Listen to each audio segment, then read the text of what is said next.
नमस्कार, आप देख रहे हैं बियॉन्ड बॉर्डर्स और मैं हूं अनुज। आज बहुत ही मजेदार कहानियां हैं।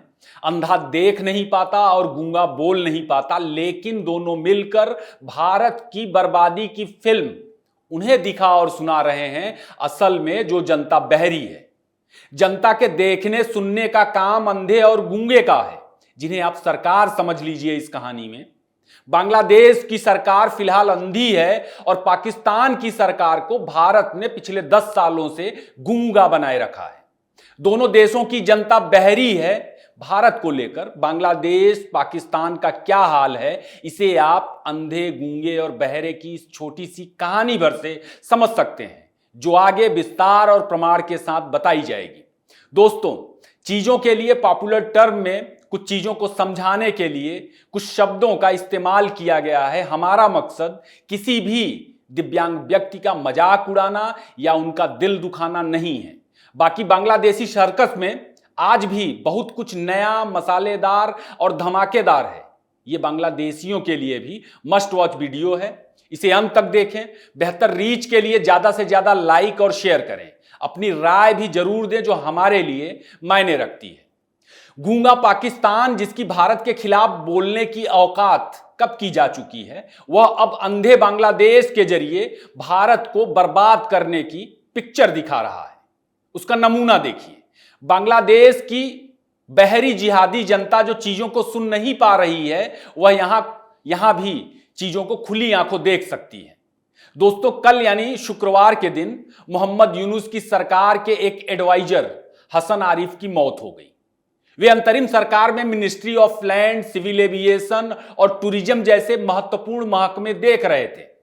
एडवाइजर का मतलब एक तरह से कैबिनेट मिनिस्टर ही यहां पर समझिए। आरिफ हुसैन 83 साल के थे और वह 84 साल के मोहम्मद यूनुस के बाद दूसरे सबसे वरिष्ठ आदमी थे इस वक्त की एडवाइजर गवर्नमेंट में, केयरटेकर गवर्नमेंट में। भारतीय उपमहाद्वीप में जहां 65 से 68 साल तक लोगों की औसत उम्र होती है, वहां आरिफ हुसैन का निधन हैरान करने वाला नहीं है। बांग्लादेश में भी सर्दी का मौसम है। शायद अल्लाह मियां ने कहा होगा, नाती पोतों के बीच समय बिताने की उम्र में तुम इतनी मेहनत कर रहे हो, मुझसे देखा नहीं जाता, अब तुम मेरी खिदमत में आ जाओ। बांग्लादेश का जो सिस्टम ढहा हुआ नजर आ रहा होगा इस वक्त आपको दोस्तों, जिसके बारे में लगातार प्रमाण के साथ चर्चा भी हो रही है बियॉन्ड बॉर्डर्स में, उसकी वजह यह है कि वह वेंटिलेटर पर बैठी हुई है, कब्र में पांव लटकाए हुए है और लोग बांग्लादेश में, ऐसे ही लोग बांग्लादेश में पागलों का झुंड हाँक रहे हैं। शेख बसीरुद्दीन, उसकी उम्र 77 साल है। एम सखावत हुसैन, उसकी उम्र 76 साल है। बहीउद्दीन महमूद, उसकी उम्र 76 साल है। सलेहुद्दीन अहमद, उसकी उम्र 75 साल है। मोहम्मद फौजुल कबीर खान, उसकी उम्र 75 साल है। फारूक आजम 74 साल का है। अली इमाम मजूमदार 74 साल का है और नाहिद इस्लाम, उसकी उम्र 26 साल है। बहुत बड़ी लिस्ट है। नाम गिनाने में ही वीडियो लंबा हो जाएगा। दबा के चल दिए कब्र में दुआ न सलाम टाइप का मामला बांग्लादेश में है। कौन कब चला जाए कुछ कह नहीं सकते। आप इसी से अंदाजा लगा सकते हैं कि बांग्लादेश में जो झुंड है उसे कैसे और कौन हाँक रहा है।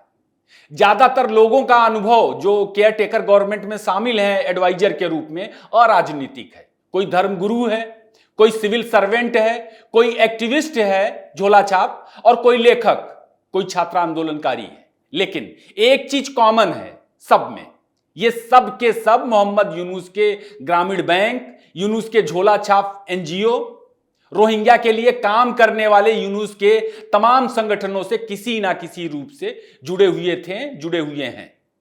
यूनुस के नियंत्रण में समूचा बांग्लादेश किस तरह है, आप इन चीजों से समझ सकते हैं।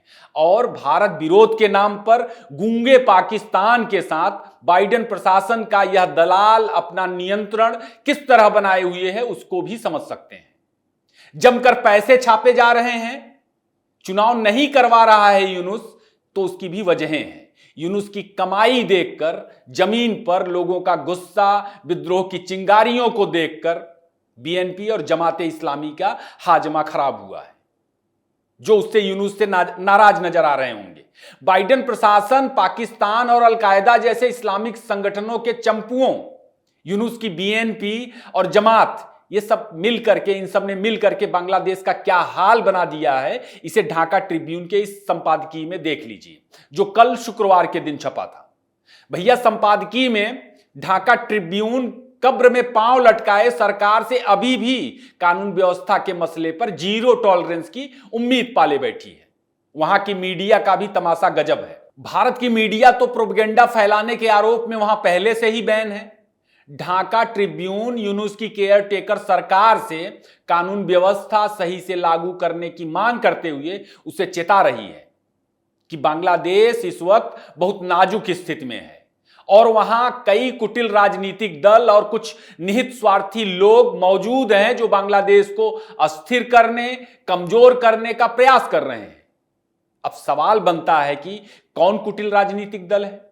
शेख हसीना को भगा दिया तुम लोगों ने क्रांति करवाते करवाते, और कौन सा सिस्टम बांग्लादेश में चीजों को पटरी पर लाएगा, उसे कंट्रोल करेगा? पुलिस वालों को तो साफ कर दिया। साउथ चाइना मॉर्निंग पोस्ट ने कल ही बांग्लादेश की पुलिस का सूरते हाल बताया था। कल मैंने साउथ चाइना सी पोस्ट बोल दिया था, माफी चाहूंगा। दोस्तों, बांग्लादेश के लोग आज की तारीख में खुद मुख्तार हैं। वही वकील हैं, वही जज हैं, वही पुलिस हैं और वही सिस्टम भी हैं। बांग्लादेशी सर्कस की मजेदार चीज यह भी जाने कि जिस वक्त ढाका ट्रिब्यून संपादकीय लिखकर पागलों के झुंड को बहला रहा था और कब्र में पांव लटकाए केयर टेकर सरकार की तेल मालिश कर रहा था, ठीक उसी वक्त खुद मुख्तार क्रांतिकारी बांग्लादेशी सड़क पर न्याय कर रहे थे, जैसा वे करते हैं, जैसा उन्होंने पिछले 4 से 6 महीनों के दौरान किया। असल में Bangladesh university of engineering and technology के एक छात्र को कार ने ठोक दिया, जिसमें उसकी मौत हो जाती है। इसके बाद छात्रों ने सड़क पर जमकर बवाल काटा। न्याय पाने का उनका अपना तरीका है। कोलकाता को कब्जा करने का ख्वाब नहीं खत्म हो रहा उनका बावजूद। एक दिन पहले ही यूनुस कैबिनेट के सलाहकार और पूर्व छात्र नेता महफूज आलम ने भारत के तमाम इलाकों को बांग्लादेश में मिलाने की बात कही।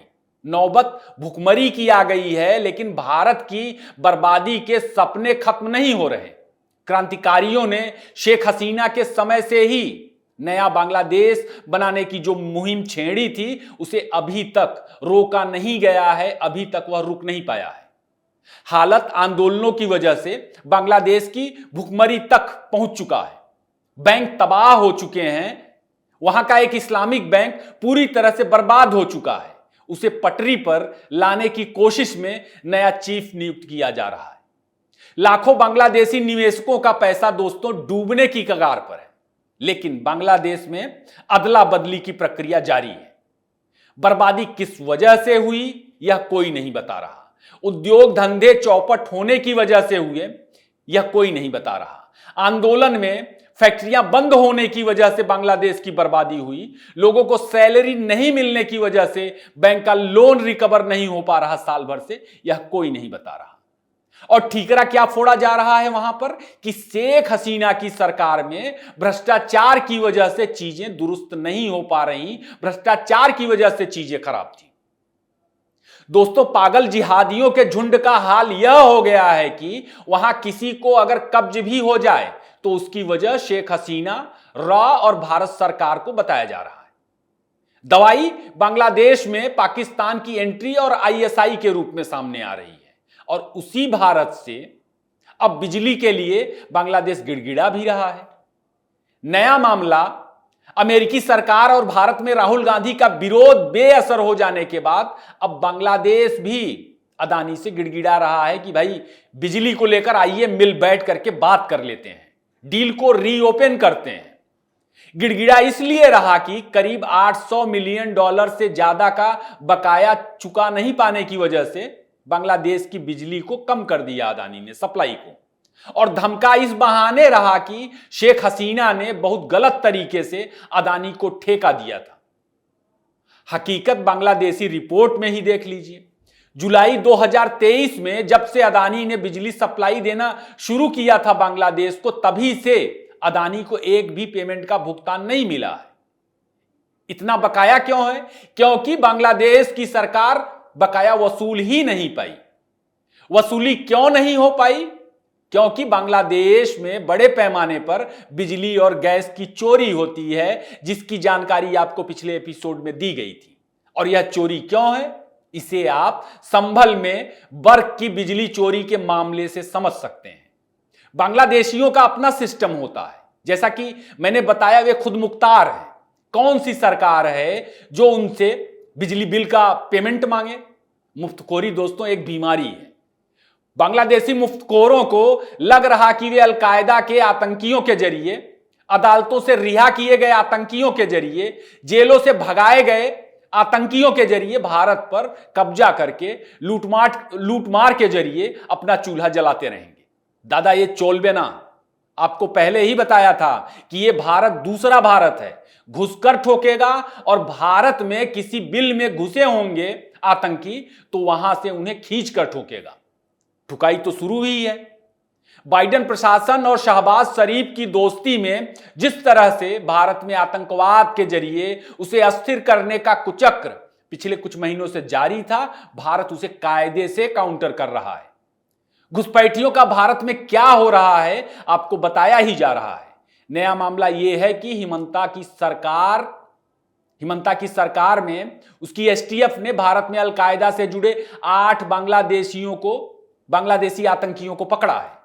केरल पुलिस और पश्चिम बंगाल पुलिस के साथ कार्रवाई की गई। देश भर में एनआईए की कार्रवाई जारी है। तमाम स्लीपर सेल भारतीय एजेंसियों के निशाने पर है। जिस तरह से दोस्तों एनआईए कार्रवाई कर रही है, उसका संकेत जानते हैं क्या है? पड़ोसी देशों के खिलाफ अंदर बाहर इस तरह के एक्शन तब किए जाते हैं जब सीमा पर कुछ बड़ा करने की तैयारी होती है, और इसलिए किए जाते हैं कि सीमा पर उलझने के दौरान बाहरी ताकतों को मदद पहुंचाने के लिए अंदर उनका कोई सपोर्ट सिस्टम जिंदा ना हो। कम बोल रहा हूं, ज्यादा समझे। वैसे बांग्लादेश में बीएनपी जमात को धमकाने के लिए जिस तरह से यूनुस की केयर टेकर सरकार ने अवामी लीग के चुनाव लड़ने की संभावनाओं पर बात की है, उससे बांग्लादेश में शेख हसीना की वापसी की चर्चाएं तेज हो गई हैं। अच्छा, कल कुछ साथियों ने खबरों के सोर्स को लेकर के पूछताछ की। दोस्तों, बांग्लादेश से जुड़ी सभी खबरें बांग्लादेश की ही प्रतिष्ठित मीडिया आउटलेट्स की हैं। उनका स्क्रीनशॉट भी लगा दिया जाता है। जिन खबरों के स्क्रीनशॉट्स नहीं होंगे उनकी चर्चा पिछले एपिसोड्स में खबरों के संबंधित स्क्रीनशॉट्स के जरिए की जा चुकी होती है। बाकी खबरों के आगे पीछे की विवेचना, जो तमाम कनेक्शन है खबरों के, मौजूदा स्थितियों के आधार पर की जाती है। उच्चारण को लेकर जरूर कुछ गलतियां होती हैं तो भूल सुधार का जिक्र भी कर दिया जाता है। फैक्ट्स को लेकर आप बेफिक्र रहें। आज के लिए बस इतना ही। एपिसोड कैसा लगा जरूर बताएं। ज्यादा से ज्यादा लाइक और शेयर करें, कमेंट जरूर करें। फिर किसी नए टॉपिक पर मुलाकात होगी। आपने इतना वक्त दिया, आपका बहुत बहुत धन्यवाद।